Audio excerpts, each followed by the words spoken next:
Hey, welcome to the Join the Journey podcast. I'm Aaron Chase. I'm the host of the podcast. Real quick before we start the episode, I just made an Instagram specifically for the podcast. So it's JTJ Pod on Instagram. And I want to start growing the podcast. I want more views. I want more people to watch and enjoy it and get to know all of these Chicago comedians. So if you could follow the Instagram and share all of these clips and these pictures and these videos as much as possible, that would be greatly appreciated. All right, let's start the episode. Yeah, I was trying to make sure that the podcast was eclectic as possible. Yeah. That I would get a bunch of different perspectives and you know how segregated Chicago is. Yeah. Yeah, I didn't realize that when I first moved here. It's not that it's like segregated so much as it's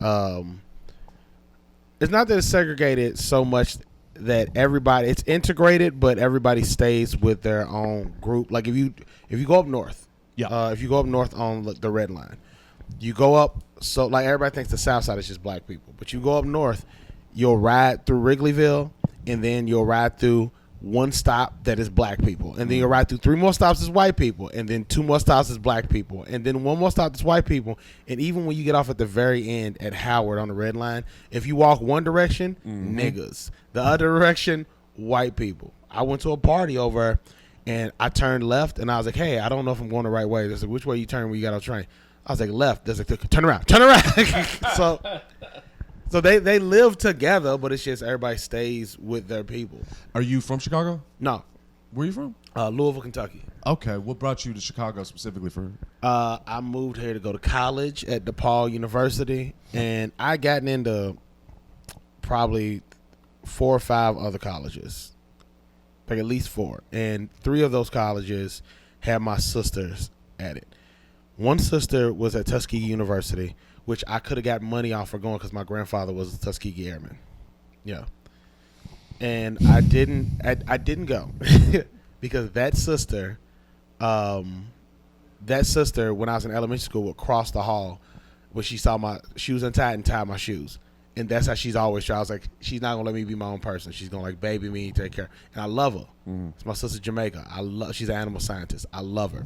But I was like, I want to be my own person. Yeah. Then I got accepted to Tennessee State University, another HBCU.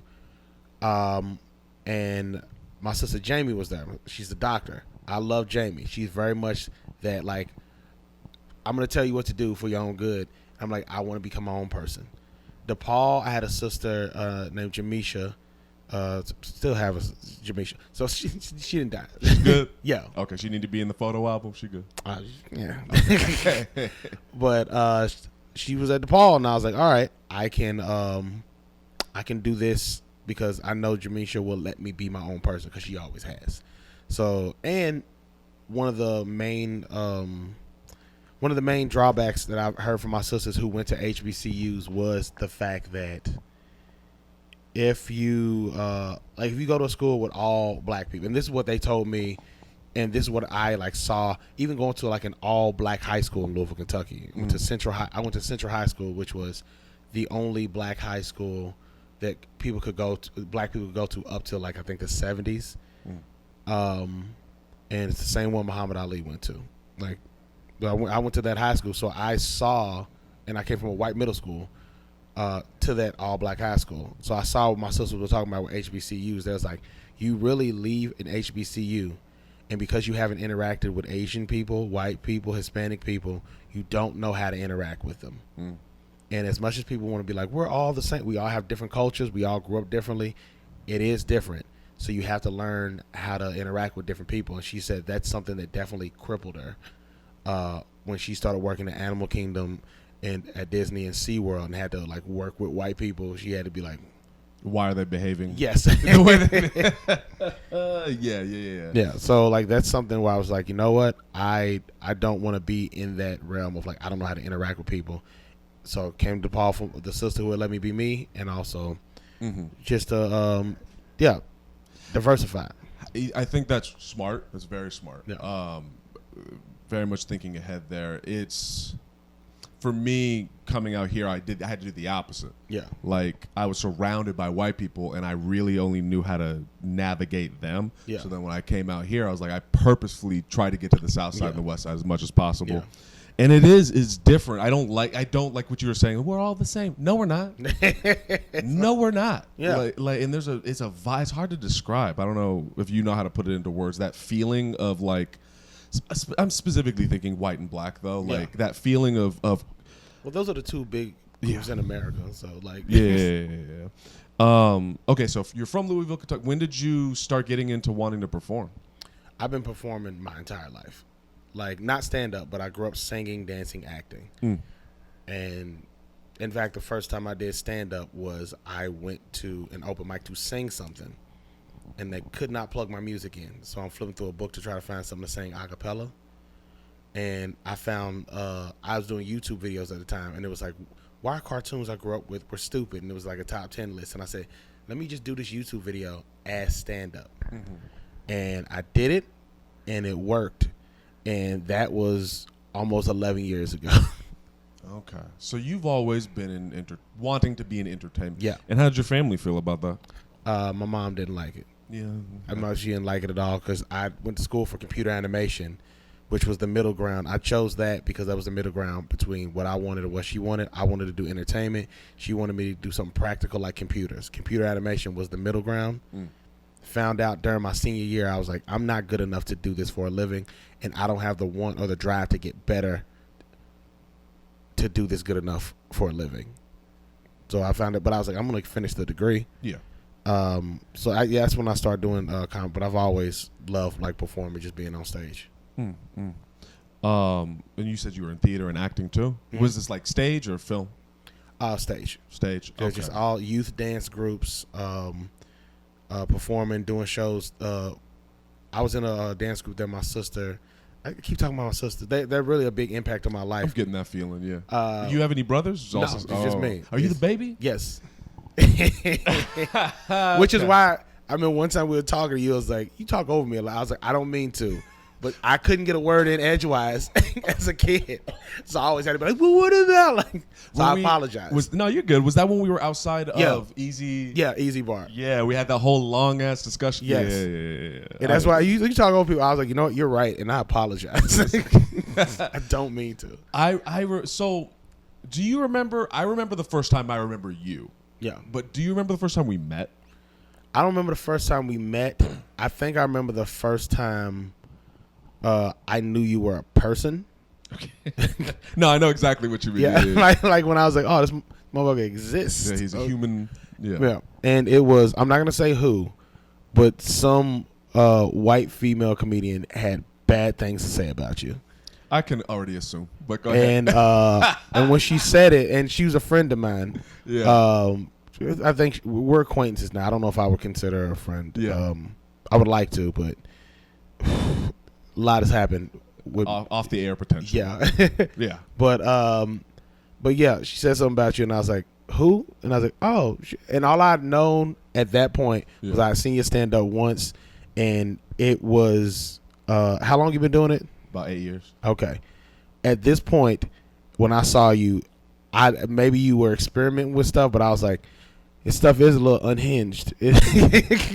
Yeah, I'm one of those hit or miss type of like if it's going bad, it's probably gonna go pretty goddamn bad. So that was, I saw that and I was like, all right, well, I'm gonna trust you because you're my friend, and unhinged niggas scare me. Like we're mostly hinged for the most part.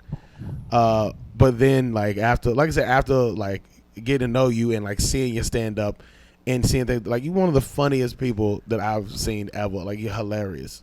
Well, thank you. It's you. Anytime you compliment me in that regard, it surprises. And no one's ever this complimentary of my comedy. Well, I've been doing it. I've been doing it 11 years, and it's just you see a lot of comedy. You see a lot of people pass you up, and not like saying this in a jealous way, but you do see a lot of people who you came up with. You see them go on TV. You see them writing on stuff. You see them on Netflix. See them in commercials. I saw. I was watching Power Book 4 Force, And the newest episode, Zach O'Ryan is a photographer. The fuck out of here! Really? Yes. That's so wild. He gets punched. He was like, "Hey man, you got to get out of here before I call the cops." And I was like, "I'm gonna punch him when I see him." Yeah. It's hard to fight off that jealousy. Yeah. This is the mentality of like everyone has enough to eat. Yeah. But it's a grind. Yeah. And in a field where your whole thing is like, if people like you or not. Yeah. When other people are getting ahead, you're like, all right, they like them, they don't like me. What am I doing wrong for them not to like me?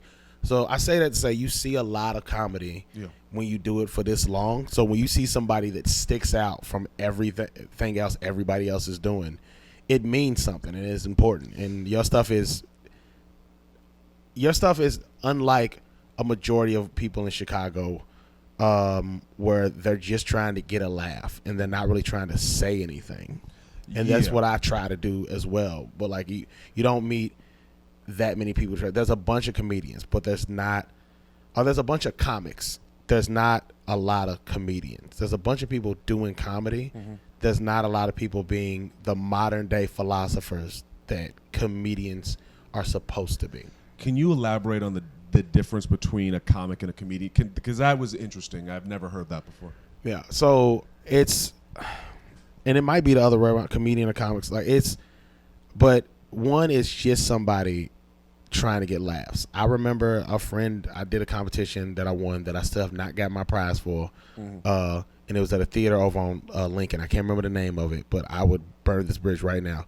I think it's the Apollo Theater. Burn a bridge. Y'all haven't given me my prize yet. Yeah. But my friend who was in the competition with me was like, yeah, man, you're just so much funnier than me. I was like, nah, you're funny, man. And he was like, yeah, but like, you're doing this and you're doing that. I said, well, my goal is different from yours. My goal is I grew up with these black comedians like Eddie Murphy and Chris Rock and Dave Chappelle and Richard Pryor, Bernie Mac, D.L. Hughley, like comedians who like at any given time, it's not just people think they're funny. It's comedians that people listen to for their thoughts on the commentary on what's going on in the world. Mm-hmm. And I grew up watching that, and I was like, I want to do that, not just be funny. And I said, and your goal isn't that. You grew up watching Def Jam. Well, I was gonna say like Life of Brian. Like, oh shit, that's a whole other. Yeah, I was just like, you grew up watching stuff where it's just like, it was just funny, and you probably not until adulthood even knew why it was funny. I watched Dude, Where's My Car? It was hilarious to me, and I didn't know why. So when you come from a world of like, these people are saying something, and these people are just being goofy and funny, like they're two different worlds. Both of them are valid, but we're trying to do two different things. You're trying to just be funny, and I'm trying to speak my mind and use humor as a vehicle to carry it. So that's to me, that's the difference between a comic or a comedian, because a comic is just somebody who does comedy. And a comedian or comedian, like female, like it is, like your life. Not only is your life comedy because you're putting everything into it, but you are trying to look at life through the lens of comedy and impart some kind of wisdom with your words. You're not just getting up there to get a laugh. You're getting up there to make people laugh, but when they leave, you want that lingering. That was interesting. Like, you want that. And I see that from you every time I get on stage when you sit on the stool. Like, yeah, I'm that guy. He's like, all right, we're sitting down, everybody. Let's have fun. Yeah, I guess to start off with, I very much appreciate the compliments. Thank you. And the logic behind the compliment is a big reason why. Yeah. And I feel the same towards you. I think that's why I enjoy talking to you. When we were in our whole discussion outside of Easy Bar, I was like, yep, this man needs to be on the podcast. But, it used to bother me. I think I'm moving past it. I used to get labeled pretentious, which is, it is what it is. That I'm not, you're right, I'm not always going for the laugh. I think it was Dave Chappelle who said, like, if you're not being funny, be interesting. And that's another angle that I agree with. And then the same token, Patrice O'Neal was just like, they don't have to be laughing all the time. They don't. And it's almost, you get something from it. I don't know. I like instead of the silly comedies of the mid to late 2000s, I like the dark comedies because there's something. I don't know. It's hard to put into words. But you also said that in this business, people need to like you. And to go back to that person, I don't know who you're speaking. I have an assumption, and we don't need to. Yeah, this is not a drama. We're going to talk about it later. Yeah, this isn't meant to be a drama podcast. So I will speak around it in such a way that's respectful to who I'm talking about. And that's my thing. I was just like, I know who it is. I have the name on the tip of my tongue right now. And not on the tip of my tongue, like I can't remember. I know what it is. I've almost said it like 3 times. But I'm not going to because I'm just like, it's not going to do anything. Like, it's not going to help. Yeah. I don't need I like the discussion of it, but I don't need the specific person because it is what it is. But the white woman? Yes. Yeah. So a little bit about me. I understand and respect why someone wouldn't like me, especially a white woman, especially meeting me now, because of all of the trauma that white people and white women in particular have brought in my life. The person I'm thinking of, so we'll see if this is the same person. Person I'm thinking of, we'll say, asked me to be honest, and I was a little too honest, and they were not happy with that honesty. We're definitely thinking about the same person. Okay. That's all we're definitely thinking about the same person. Yeah, we'll talk about it off the thing. Yeah. And again, I don't think she meant any like harm. It just rubbed her the wrong way, which is fine. It's weird. I don't want to step on nobody's toes, but it's weird being in a world where like white women have become like an oppressed minority. That's been speak, please. That's been very weird to experience because it's just like because everybody always goes like the feminist movement like it should be more about like women of color because they go through a lot more. But for some reason the vanguards of the feminist movement are white women. And again, I'm not a woman, so I'm not like take what you want from what I say about it, whatever you want. But like when people go like, I understand why it's white women in one sense because it's just like who are they going to listen to other than white women? Mm-hmm. But on the other hand, it's just like but these white women need to be trying to help black women, and black women like are first and foremost black, so that's why they're always on the side of black issues. Like if you're black and gay, you're black first because that's what they see. If you're black and a woman, you're black first because that's what they see. So you're always black first. So that's why you don't see a lot of movement from black women in the feminist movement because they were still on the black movement. But in that regard, it's weird to see like a group of people say they're oppressed when like I grew up in Kentucky. Y'all doing okay? Yeah. Yeah, I'm like I don't know. Have you like somebody calls you a bitch and that's terrible, okay? But like have you ever had somebody this literally happened to me in middle school, sitting at a basketball game and I grew up Jehovah's Witness. We don't stand for the flag. Like we didn't stand for the flag. I didn't know that was a thing. Yeah. Oh, okay. It just don't stand for the flag because it's like you should be standing for God and that's it. You don't worship any idols in the flag. So we don't stand for the flag. For religious purposes? Yes. I was sitting down and this woman was just like, what are you doing? And I was like, I'm just chilling. I said, I don't stand for the flag. It's my religion. And then she said, well, you need to go back to whatever fucking country you came from. Yeah. And all that dumb shit, black shit. I was like, what? I'm How old are you? I'm 12. Yeah. And then I went and got the principal. I was like, yo, this lady's doing, and when I got back, she was gone. And I was just like, as a kid, I was like, this is not the first time this happened. This is not the last time it's going to happen. So it's just like, it's because I can't hide the fact that I'm black. And if I go in a space with other black people, then we're a gang. Even though I'm just you're just hanging out. Yeah, I'm just trying to be with people who aren't going to do that to me. So when I think about the things that I've went through, when I look at American history and the things that black people have been through, and then I look at white women complain, I'm just like, I'm not allowed to be angry at this, but I am. Yeah. Hold on, I gotta do the thing. All right.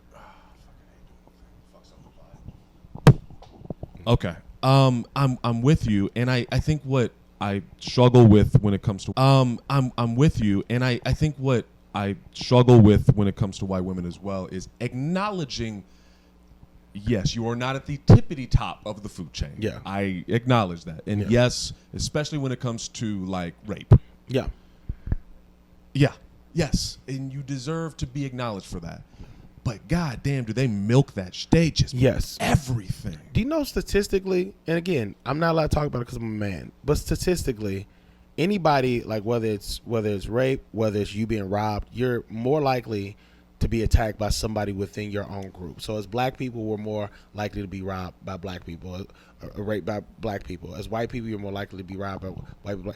I have a friend who like works at a clinic and like does abortions, and she was doing her training, and she was like, the training still says that you have a higher chance as a white woman being raped by a black guy. That's what the training still says. What? Yes. That's what she told me. I didn't look at it myself, but she was just like, I'm doing my training right now. It still says that black men, and she said, I was like, that's not true at all. Statistically, you're going to be attacked by people who look like you because they're just around you and you feel comfortable. So it's easier to get closer to you. Yeah. She was like, the training still says black men. And I was like, that is wow. It's frustrating. It's like, I think, have you seen Lovecraft Country? I've seen up until a certain point. There's a point in there where they're talking about one of the characters is able to like live as a white woman, and then when she's not and she's experiencing the feeling, she's like, it was amazing to live life uninterrupted. Yep.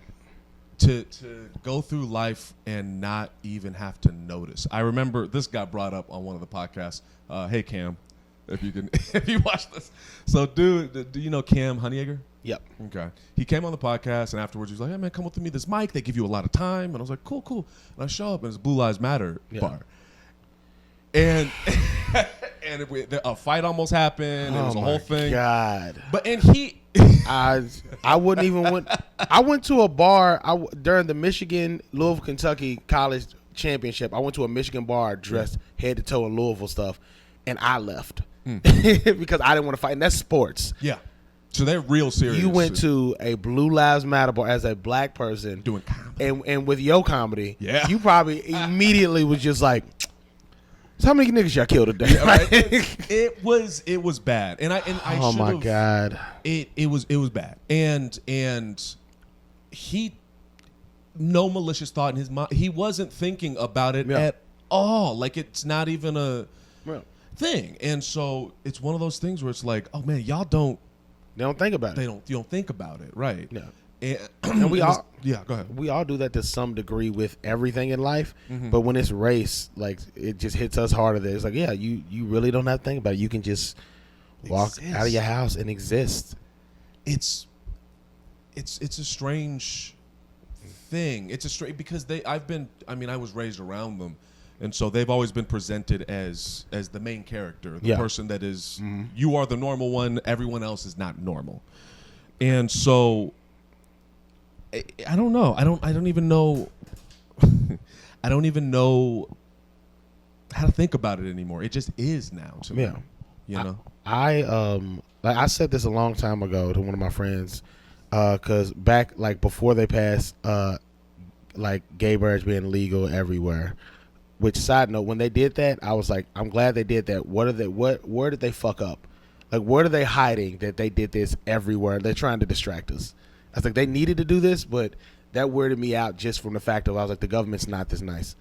But that's beside the point. Before that, I remember it was very like weird to like be like openly gay for older people. What year are you thinking? This like I'm talking about like I was in college and people were gay but being open. Like I had a boss in college, like 2011, who was gay, and it was a big deal that he was gay, and I was like, what? He's gay, so don't make any gay. I was like, I don't make gay jokes any. It's weird that we can't, like, why are we whispering? And it felt weird, and then literally like 3 or 4 years later, gay marriage was legal everywhere, and suddenly it was just like, so it was. But somebody was like, I think I said something about being normal, and then they were like, well, what is normal, bro? They tried to pull that thing on me where they got angry because I said something was normal because most people did it. And they were like, you saying being gay is not normal? And I was like, it's not, but being black in America isn't normal. Like, that's what I said. I said, I'm not saying it's bad. Right. I'm not saying not being normal is bad. That's the connotation you're putting on it. But being black, growing up being black in America has not been the norm. Every cartoon I watched, it was a white guy with like a black sidekick maybe. One of my favorite shows, we talked about Boy Meets World. I love Boy Meets World. They got a black girl way late. Real late, and she went through hell. Yeah, and then she left, in the final season, like halfway through. Like, it's just, it's like, being black was never seen as it was our thing, and we made our own culture out of it. That's why I loved BT growing up, especially Uncut late at night, or the different TV shows, even the dumb ones that didn't last, Homeboys in Outer Space. That was a weird one, but I liked UPN as a channel. Like we had our own channels, our own music, our own food, our own dance. I love that, but being black was not. Anytime I went somewhere where there was a bunch of white people and I was the only black kid, I did not feel normal. Yeah. So when I said, yeah, it's not normal, but people need to get over it, the girl got mad. She's like, being gay is not normal. I was like, no, but being black isn't normal in America to me. Societally, from perception, I know what you're saying. Yeah. I get what you're saying. And even where I grew up, white people were so mad at Black History Month, BET, Yep. Any all black. It was but if there was an all white channel, it's like every channel is all white. Yes. You have everything. You want more and more. Do you understand that MTV did not play hip hop on it until Will Smith? Parents just don't understand. Yeah, and then after that, not again. Yeah. Until MTV Raps didn't come until like the 90s. yeah. And it's like Wu-Tang wasn't on there. Like but you can't explain. I'm also coming to this place of I'm giving up trying to explain it. I spent years being patient and being understanding. I mean, you've seen what I do on stage, so you know the way I think a little bit. Yeah. And I was like, y'all just don't. It will never permeate ever. Maybe on an individual level, but in a general. And then to add, you have one. No, go ahead. To add up, I don't think white women realize how dangerous they are. And I'm going to reference that person that was talking to you. It's like, I haven't, other than my close friends, I didn't really talk to anybody about that because I was like, I don't want the smoke. I don't want no problems. I'm new here. And I'm like, oh, I fucked up. And actually I was accidentally a little too honest around a white woman. Yep. And now what my worst fear was ultimately did kind of happen, which was she going to talk to people about this. Yeah. And without my perspective, without my voice, and it's like you can ruin my life. Yeah. Nobody gives a fuck if you say something mean to me, and I'm like, and I'm gonna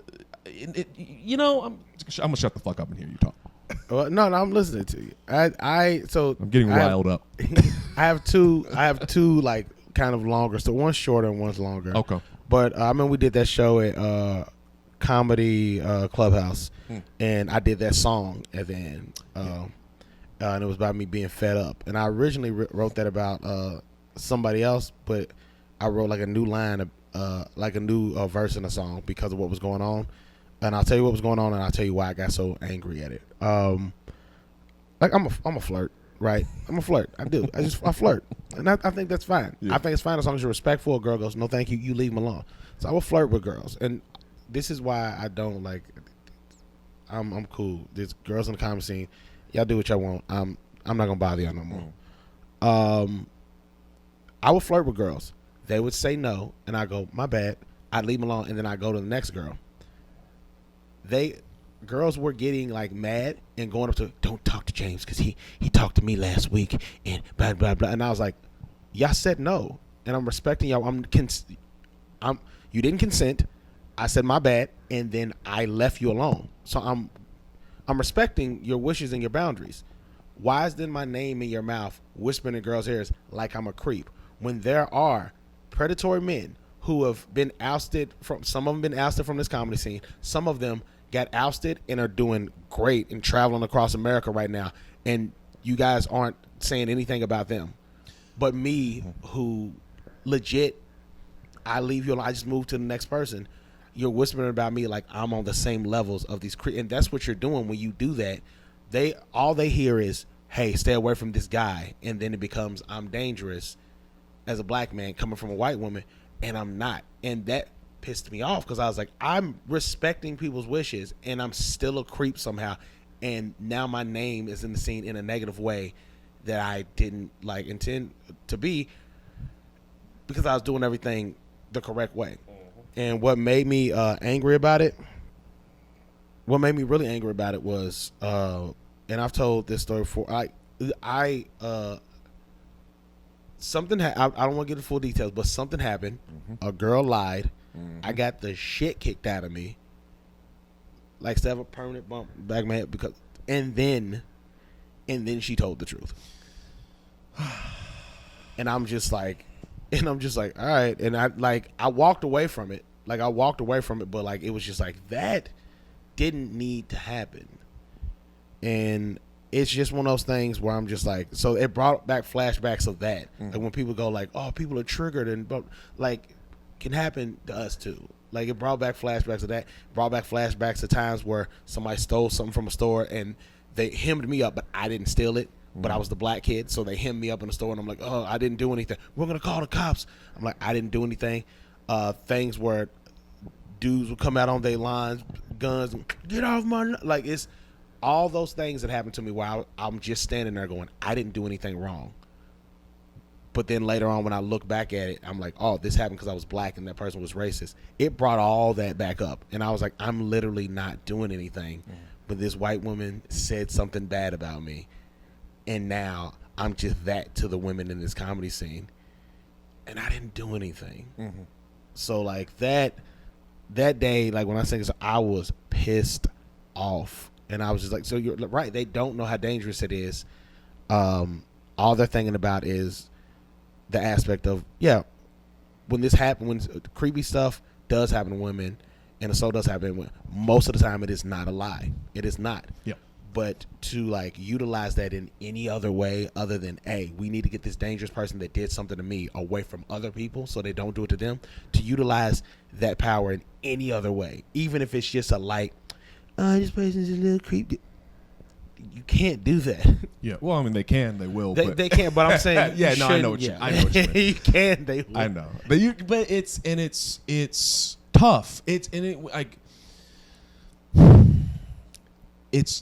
I'm working on my breathing exercises. Yes. I'm hitting jujitsu right after this. I'm very excited. That's why when I saw you outside of Easy Bar, I was like, you're a deep guy. He was like, because I draw and do jujitsu. I was like, no, it's not those things. You can have a lot of activities. You can just be neurotic, but like the reason you're doing them isn't because you have some kind of neurosis. At least not from me. Like I'm sure on some level. Yeah, but it's not. It's not because you have like you're not the guy from Fight Club. I gotta stay up and do everything.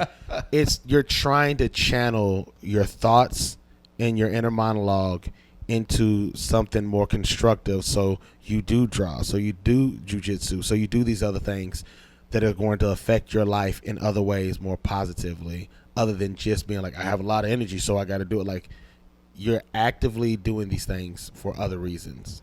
Yeah, and to speak to women, and I guess white women specifically, on what I take responsibility for is growing up, I didn't have productive shit. I didn't have my grandpa was like my dad, and then he passed away when I was younger. He had dementia. It was an awful experience. And all of the other male role models in my life, older male role models, were white men, which I'm sure you can imagine is not, those aren't the people you need, in your life like that. And all of this energy that I have was channeled towards like trying to hit on girls. Yeah. The only girls around were white women. Yep. And so I found myself, in retrospect, I'm like, I was being disrespectful. I can see why that would come off creepy. I shouldn't have done that. I shouldn't have said that. I shouldn't have behaved like this. And I didn't, it wasn't until quarantine when shit slowed down where I was like, oh, okay, I have all this energy and I need to, like you're saying, I need something productive. Yeah. And I guess I appreciate the compliment of it being deep. And I guess in my head, it's just, which is what I do. But also, this is a side note. You ever notice when people say female comedians aren't funny, they're never talking about black women. Because black women are hilarious. Yeah, that's what I'm saying. I've said that before. Not that I haven't said female comedians aren't funny, but somebody said, "People think you." I was like, "They're not talking about the black ones." And then everybody got silent, and then the girl just looked at me, and some dude was like, "He right." Like I was like, "I'm just saying." You know what? Wanda Sykes is forever in my top 10. Forever. Yeah. Like she's hilarious. I have a reasoning for that, and I want your opinion of this. Okay. I'm gonna make the argument that the reason why black women across the board are generally funnier is because they're more honest. Yeah. They're more honest, especially about the things that they go through on a daily basis, especially dealing with black men. Yeah, we don't always do the right thing. Yeah. and I'm gonna say, like, I also like a black man's account with dealing with black women is just as funny. Yeah. But like black women, just they got something else that makes them like it's like I have an uncle with 30 kids, right? And 30, and I love him to death, and he's one of the funniest people I know. But if any of the baby mamas ever wrote a book, I'm reading they book. Because I was like, I want to know what it was like when you came here and he was 10 kids deep, and you was like, let me see what's good. I want to know what your mindset going through that was like. Because it's going to be a whole nother side, and then they're going to decide of like, I really thought he's going to leave these other women alone, but he didn't. Like, I want to see their side, because his side of it is just like, yeah, I got it like that. But their side of it is like probably like, you just get somebody else pregnant? We talked about this. Do you have kids? No. Okay. No plans? I would like to one day, but I've also like realized that it might not happen, and I'm okay with the fact that it might not happen. Okay. And I know you have officially quit the day job. You are full-time comedian. Have been. It'll be 2 years in November. How does that feel? I feel two major ways about it. I feel extremely like grateful. I feel extremely great. Well, three different ways. I feel extremely grateful that I've been able to pay my rent with it. And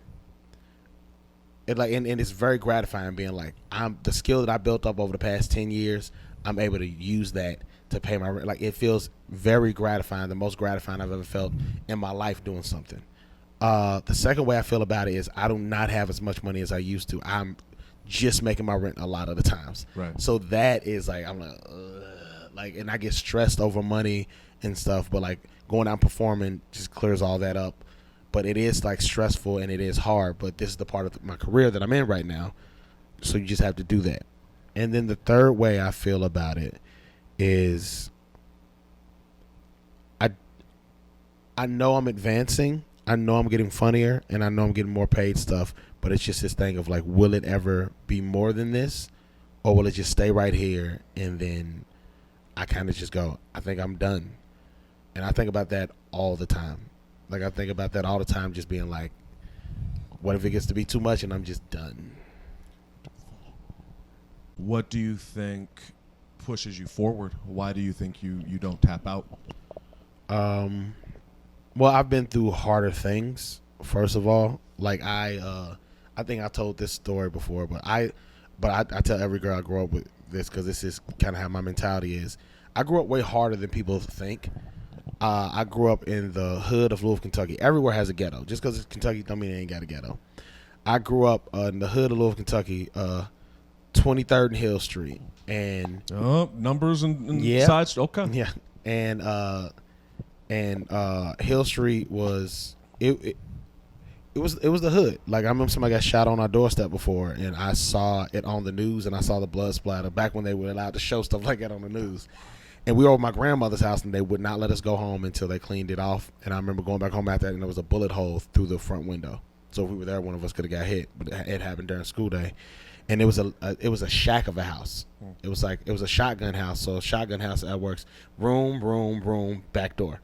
So living room, the room where me and my sister stayed in, the room my dad kept his recliner in, kitchen, back door. And it just went straight back. And there was a bathroom on the side. My mom and dad did not have a room. They didn't have a bed. Me and all my sisters lived in the same room. We had bunk beds.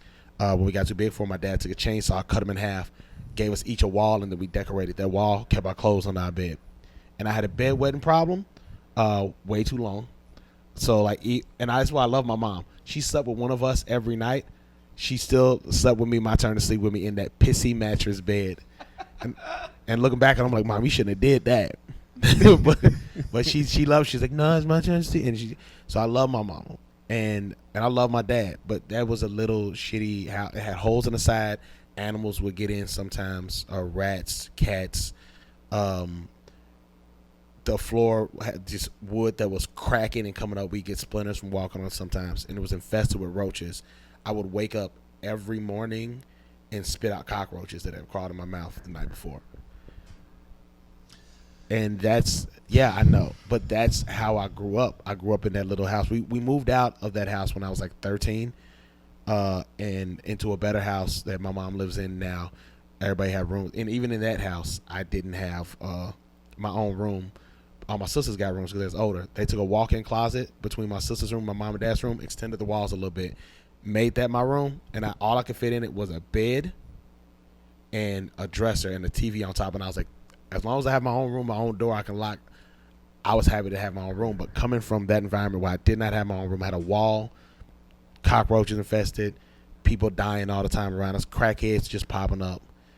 Like, coming from that to where I'm at now, I know a lot of people would look at my life and go, yeah, you could be doing better. I'm like, I'm doing way better than I was from that situation. So why don't I give up? I'm like, I've been through harder stuff when I was a kid, and I just had to like survive that.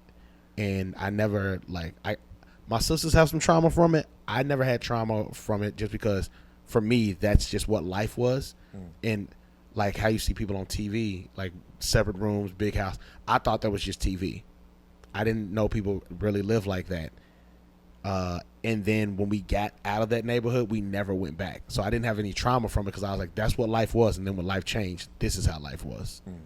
So that's one reason I don't give up. Do you...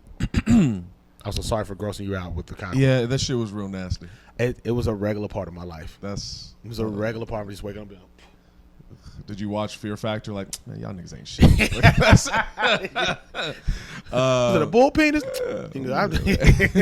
So cockroach in my mouth. So why do you think you have not succumbed to the cycle? So when sometimes I'll go to the south side or the west side and I'll meet people who grew up like that and continue to be in that. Mm-hmm. And this isn't a judgment thing. Yeah. It just is. Why? What is it about you and your family that made you not do that? I had good parents. I just like that because they were in that situation with us. They were in that little shitty house with us. They didn't have a bed. My dad would go to work every day, come home, make sure we had money for rent and food. My mom would cook for us. She was a lunchroom lady and a teacher. So whenever school got out, she got out too. When she had to start staying later, we got after school activities where she would like coach cheerleading team. All of us were on cheerleading team. I was a cheerleader in elementary school and in high school. High school, I understood more than elementary school. Elementary school, it was just like a babysitting thing of, I'm the cheerleading coach. All right, you're a cheerleader because I have to watch you. High school, it was just, you're old enough, you can get somebody pregnant, you can join a gang, you can go to jail, you need after school activity. So I cheered for 1 year, and then I was on a soccer team and marching band, and she was like, all right, that's enough. But I had good parents who were in that situation with us, and they were just like, we don't want our kids in these streets doing stuff. I had people offer me like little stuff like, then, hey, look here, won't you take his package down to the store and blah, blah. And it's like, I don't know you, I can't. Right. And Did you get labeled a square? No, just because like because I was a kid. Like when other kids started like acting like that, it was like more grown up than they should. It was very weird.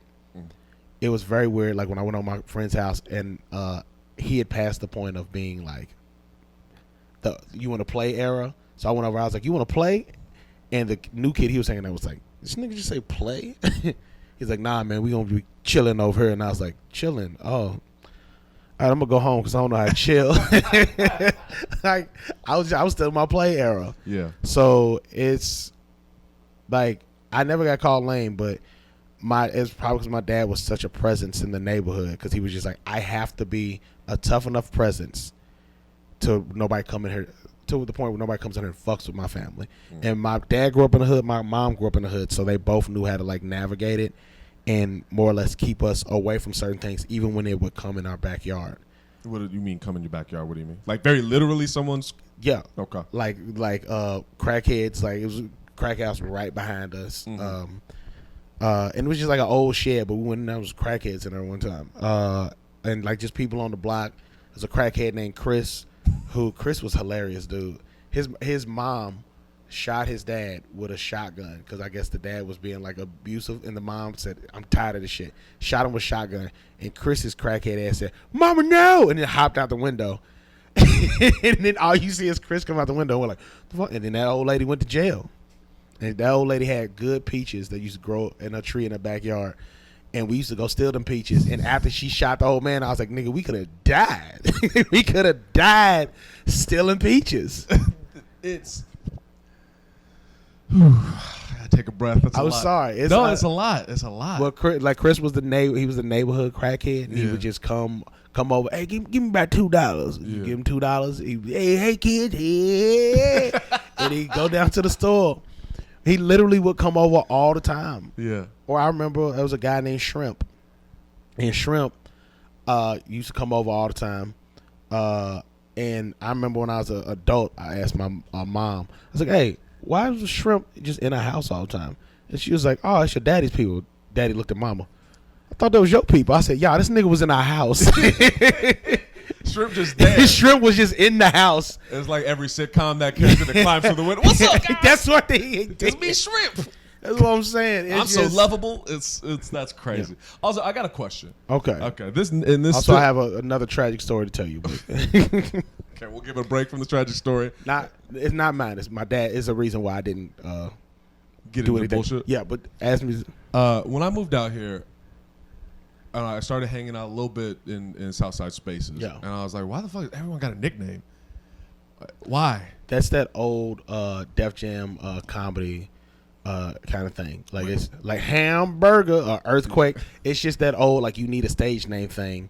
And that was back in the day where there were very few comedians there was a lot of comics. There wasn't a lot of comedians. It was Richard Pryor. It was George Carlin. But there was a lot of Def Jammy dudes who were hilarious, but they weren't saying anything. So a lot of comics, my guess, a lot of comics on the South Side, like they like came up with that, so they mimic that. So you have all these people with these names instead of using their own name. Yeah, They heard niggas talking about white women. And they're like, we gotta come. That's always been something. It's been interesting to see, but it is confusing. Yeah, it's I don't know. I didn't grow up with that, so it just makes sense to me. I grew up watching it on Def Jam. So when I meet somebody now, named Hot Link, and that's a real comedian's name who got kicked out of Jokes and Notes back in the day. What do you do? All right, it's another story time. So we did Jokes and Notes. I went there probably 5 times overall. And the last 3 times I went, they loved me. The first 2 times, they did not. First time I went up, they didn't like me. I practiced, did a bunch of shows. All the shows went good, and I said, I'm doing this proven material. I go up, they don't laugh. My friend Dion's with me. I'm like, hey, man, I'm about to leave. He's like, oh, I'll tell the lady to cross my name off the list. So Dion goes up, tells Miss Murray, hey, I'm not going to do it anymore. She's like, no, I really want you to go up. She likes Dion in his style. So she's like, I'll put you up next. She puts Dion up next. A dude named Hot Link is sitting there when Dion walks up to the front. He's like, oh, no, I'm next. He's like, nah, Miss Murray put me up next. He's like, man, she been going, she been skipping over me all night. And previous to this, Dion said he told, he saw Miss Murray talking to the host, damn fool. And Miss Murray was like, no, we're not putting Hot Link up. He's not good. This is a paying audience. He's not good. We're not going to put him up. So Hot Link just didn't get the message. And I love Miss Murray. Whatever she says goes. Like she knows comedy. Like, the sweetest lady ever. Always gives people an opportunity. I'm sure she's given Hot Link opportunities and he just squandered them. So Dion stands up to go up. Hot Link grabs him, sits him down in the seat, walks up on stage, grabs the mic and goes, I'm taking over this open mic. Damn fool's like, nah, you can't do that. Again, damn fool and Hot Link. Damn fool's like, nah, you can't do that, man. He's like, nah, I'm supposed to be next. He's like, yeah, but Miss Murray makes the list. I can't. Hot Link goes, I don't give a fuck about Miss Murray. All of a sudden, big black dudes come out of nowhere and corner him. You don't even see Hot Link anymore. Appear. They just appear. They corner him. You don't see Hot Link anymore. You just see big backs, and all you see is fucking that nigga up. Really? They picked him up, carried him out. I never saw him again. The story of Hot Link. The legend of Hot Link. God damn. Oh my God. So this and he was an old school dude, and he had the whole act down. He had a bright red jacket, and then the fedora with the red rim around it and the red gaiters to match. He was Hot Link. Yeah. He really leaned into being Hot Link. Yeah. And again, this is my remembering of it. I'm not gonna say it happened exactly that way, but in my head, when I remember, that's how it happened. Yeah, I hear legend of Jokes and Oats. Jokes and Notes was an amazing club. It was an amazing club, and if you did good, you got more chances. And even if you didn't do good, if Miss Mary saw like potential, I went up every time I went there. Even the first 2 times where they didn't laugh at me, I was like, I hate this. But Miss Mary put me up every time. And then the 3rd time I went back, they loved me. Next time they loved me. And I was like, I just had to switch on the I don't give a fuck what y'all think attitude. When I switched it on, they loved me. But I thank Miss Mary for like the first 2 times in my head I bombed. But she was like, nah, you good. Put me up every time I went. What is it? What do you think it... How do I put this? There's black rooms are, I think, important to do for every comic. I think every comic, white, black, Asian, but whatever, you should do a black room. Not only once, you should do that. Yep. You should. They're tougher rooms. They're tougher for black people. I've told people this. Black rooms are tougher for black people because if you get up there, and you're different, but you look like everybody else, they start looking at you like, this funny nigga. I tell jokes about cartoons, and if I wore my glasses, they're like, who's this nerdy nigga? Like, before I even say a joke about cartoons. But if you get up there and you're white, you look different, so they expect different. So you have a better chance off the bat. But if your jokes ain't funny, if they ain't up to par, a nigga will heckle you. So I've seen a whole row of black people in the front just get on their phones and go and start talking to each other while somebody's on stage because they just wasn't feeling her. And I'm just like, it's a tougher room, but it's only tougher because when you talk about funny, when you talk about like pure just laughter, black comedians are hard to beat.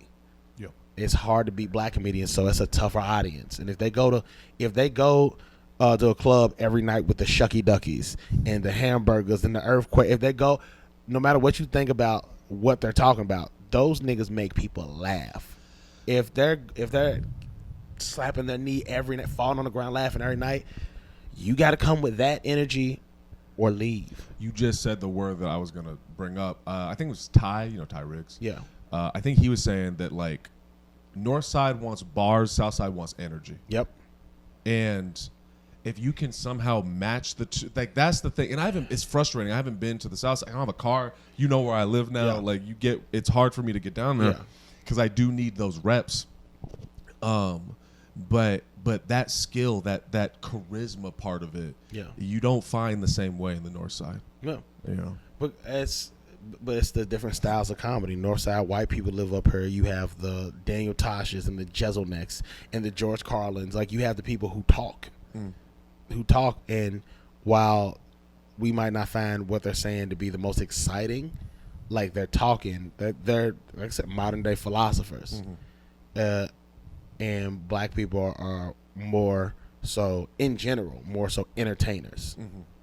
That's why you have the black comedians who have become entertainers who are also philosophers. Chappelle, Chris Rock, Pryor, like they stand out above everybody else. Right. They have to be able to do both. Yeah.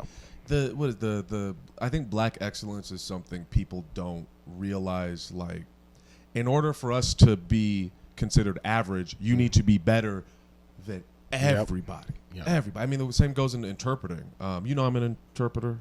Yes. It's a very white female, old white female driven space. And so I have to like be so fucking good at my job for anyone to take me moderately seriously. Yeah, I got this fucking hair, but my life was easier pre-hair. Yeah, you do look like a nigga's nigga right now. I don't know. What's up? No, I was gonna say you have to you have to be, and this goes along with like how my parents like were great influences on me and my sisters. You do have to like soar above everybody else, and they kind of taught us that without telling us that. They just taught us to always do our best, and like even if it gets hard, keep trying. And that's why I have, like I said, I have a sister who's an animal scientist, a sister who works for Google, a sister who's a doctor. One's on Broadway. She's done a Disney movie. Like we all grew up in an environment where our parents pushed us and didn't drill into it. You got to be better than these white people and better than all the. They were just like, if you want it, you got to get it, and they pushed us. So I applaud my parents for that as well, and also just me not falling into bullshit. Yeah. Yeah, you brought up your parents a few times, and I gotta say, I in doing this podcast, that's been a consistent theme. If you go through that notebook, the people with parents that were like good are generally reasonable people, and then some of the people on this podcast have been real wild people because their parents were not great. You know what I mean? Well, my thing has always been I'm 33 now, and it's like my friends have kids and stuff, and some of my friends are like, I don't know if I'm being a good parent. I said, are you trying? Are you giving effort? They're like, yeah. And I'm like, then you're a good parent, because I know a lot of parents who did not try, who their kids started going down a path. They tried for a little bit, and when it got too hard, they were like, all right, I'll just let you go down that path. Like Chris's grandma, the crackhead Chris, his grandma definitely kept trying. Oh, really? She definitely kept trying. But Chris's mama, whoever she was, I never saw her. She stopped trying. Yeah. So I think that's part of it. And the other part of it is we have to realize as adults, after a certain point, blaming our childhood trauma for how we treat people is unacceptable. Like you have to, as an adult, you have to go, all right, if my childhood trauma is making me this way, you need to be working on, go to therapy and work on sorting that out. And if you're not actively working on sorting that out and you're just using it to blame why you treat people bad, then you are officially a bad person. Like after a certain point, you have to reach, hey, it's me and I need to do this. What would you say is that point roughly? Like, is there an age where you're like, yeah, you need to start fixing this shit? I will say for me it started like legit like 25, but that's because my around 25, because my dad passed in 2015, and then I started going to therapy for like trauma from that, and then it led to me going to therapy for other things. But like in general, I'll give people the latest I would say is 35, because I really think after the age of like when you hit 30, that's when you need to start being like, all right, I need to start working on myself mentally. It's not like I'm not old, but I'm officially out of the I'm young age. You're an adult. Regardless of whether you figured it out or not, you're an adult. Like, so I'll say 30 is when you need to start. By 35, you need to be actively working on it. You have 5 years, and then after, you can't be in your 40s still treating people like shit. Yeah. I have this theory that, first off, I made the cutoff at 30. I would say is around the time when I was like, oh, I need to.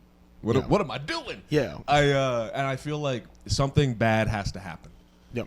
Like, it sounds like your dad passing was a thing. For me, it was quarantine.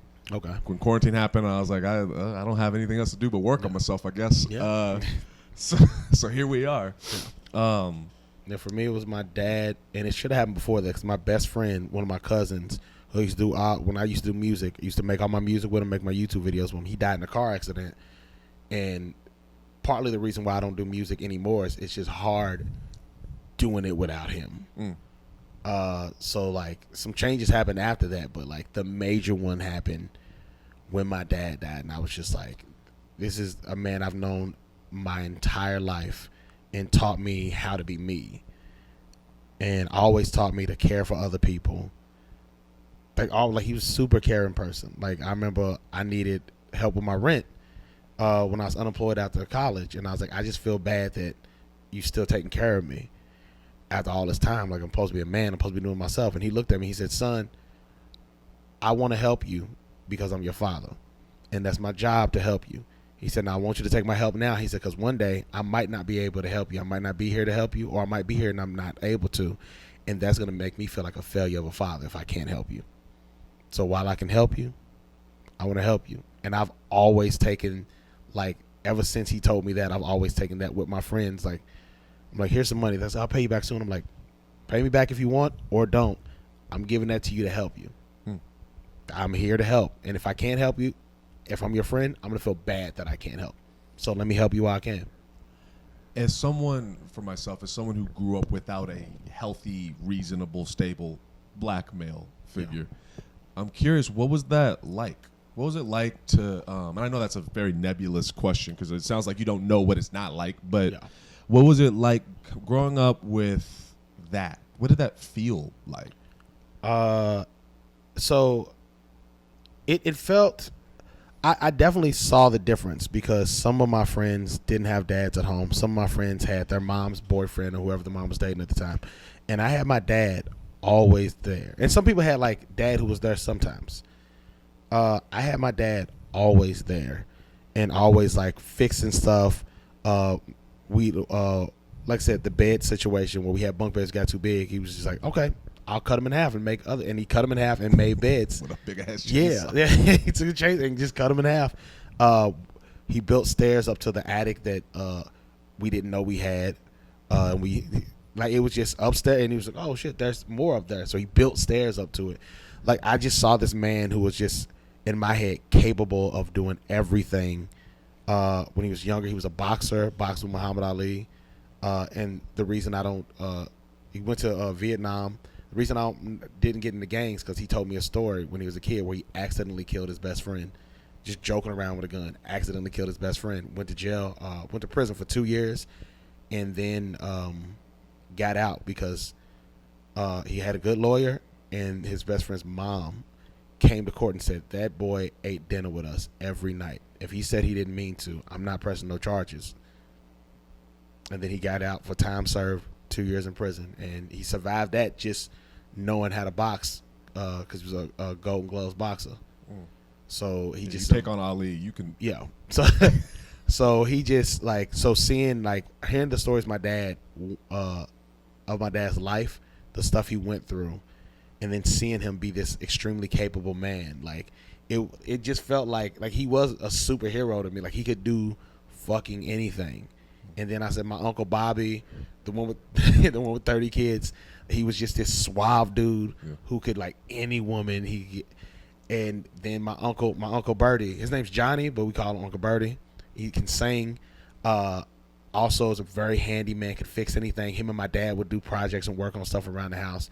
My Uncle Don, who is still alive, my mom's sister's husband, was my dad's best friend. Wait, sorry, mom's sister's so husband. Okay, yeah. I'm with you. He was my dad's best friend, and I still hang out with him when I go home. I had a lot of positive male influences in my life that promoted me specifically to do good things and to not mistreat people, not mistreat women.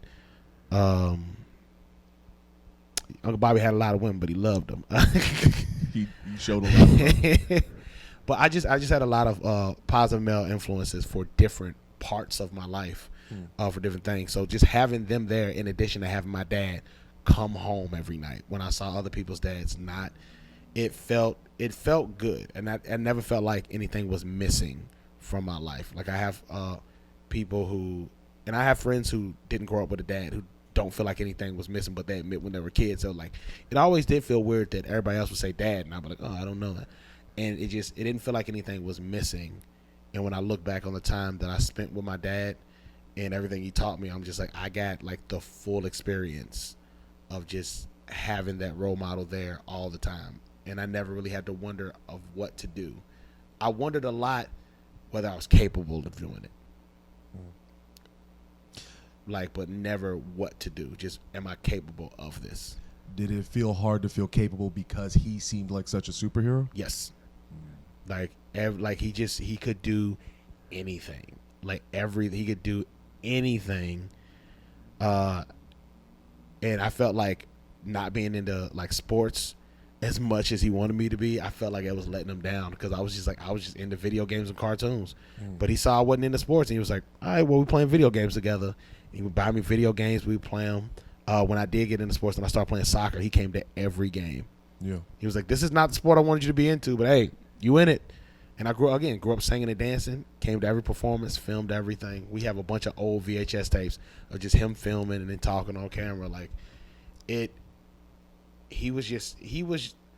I know nobody's perfect, but I don't think I could have had like a better father. Like to be there, especially living in the hood like that. It could have went a lot of different ways if it was just my mom. Yeah. You make me want to live vicariously through you right now. I'm just in my head. I'm like, oh yeah, no, that happened to me too. No, that's you. And I've been saying this almost every episode, but you make more sense to me now. Your philosophy on things, the way you move, the way you approach comedy, your beliefs of comedy, your perspective of me. I you know, as complimentary as you've been to me, I've always been like, why? I'm not used to it. I'm really not used to people saying positive things about me up until recently. So go ahead. Well, you remind me of one of my cousins I have. His name's Desiree, and you just remind me. You remind me of what he would have been, and his life is fine now. He's a great guy. His life's fine. His wife has kids. Like his life is fine, but he just didn't. He didn't go the route of. He didn't go the route of a creative. He went the traditional route. I go to college, get wife, get married, kids, and it's like I said, his life is great. But he was in a dance group with us when we were younger, so I saw the creative side. And not everybody goes that creative route, and that's perfectly fine. My cousin, who was best friends with him, Man, his name's Donald, but we call him Man. They were nicknames, man. Yeah, that's cool. Desiree and Man hung out all the time, and even Man went to the military, but now he's like getting more into like stand up, and he opened for me when I did like the first show of my tour in Louisville, Kentucky. He opened for me and did great. So like he's kind of exploring that artistic side too. So you remind me of if my cousin Desiree went another direction and embraced that artistic side that we saw when we were kids. So I think that might be a reason why like I took an interest like in you more as a person, because I was like, he's Desiree if he kept going with the arts. Yeah. But he's doing great, beautiful wife, great job, like all intents and purposes, a success story. Of course. I guess in my upbringing of, I think you'll agree with this, when you're putting out bad energy, bad energy is coming back to you. Yep. And bad people will come back to you. Mm-hmm. And I think because of a lack of focus and a lack of direction, people that I should not have been around were gravitating towards me. And I look at, in talking to you, hearing your background, the compliments that you give, it makes me feel like I'm doing something right. If someone who has a good, reasonable dad like that is cool with me, then I think I'm like, okay, well, I must be doing something right. You ready for the last question? Yes. Okay. Would you want to say something else? I feel like you always have something to say. I do. I can talk a lot. Go ahead. Yeah. No, yeah. I had a good dad, and I had, like I said, I had a good mom too. I love my mom, and she was somebody who like, I get why my dad loved her so much, because they would walk into like any problem, a store, a principal, or anything. My dad would just walk in and just sit right there and be like, just let her do what she does. And my mom would get money back. She would, the principal, we wouldn't be in trouble no more. My mom could do anything as well on that side of it when it came to take care of us. And he was just this big force of like, if you need me, I'm right here, but you don't need me. And that was the black relationship I saw. Both of them working, the man being able to take care of the woman and the kids, but the woman being strong enough to be like, I don't need you, but thank you for being here in case I do. Like, I saw this strong force on both sides. So that's, I don't know, it's just amazing to see. So like when I think about relationships, I'm like, if it's not that dynamic, I can't have it. It's not just gonna be me taking care of you, but it's not gonna be you taking care of me. It's a unit. Like I felt like they could do anything together, and they did, because we made it out. No more roaches. Yeah. Oh, nigga. I can't get it out of my head. It was life. Jesus. Okay. has been one of my favorites. So let's pretend the camera's you 5 years from now. Okay. If you could say anything you want to yourself 5 years from now, Okay. what would you say? Hey man, if you're still alive, I think about it all the time. Sorry. I know things were like rough in this period right now. I know you've been through a lot. I know friendships have ended, relationships have ended. I know you've lost a lot of people, and I know you've been through a lot. And I know at every point when you go through something, you wanted to quit and you wanted to just give up. But I hope you haven't. I hope you kept pushing through and kept trying. And whether it's TV, whether it's internet, whether it's just you being able to consistently pay your bills just from comedy and travel, I hope you make it to whatever your goal was. I hope you make it to a point where you feel like that is success. Not in anybody else's mind, but yours. Just keep pushing through, and you can look back on all this hard stuff and be like, it was worth it.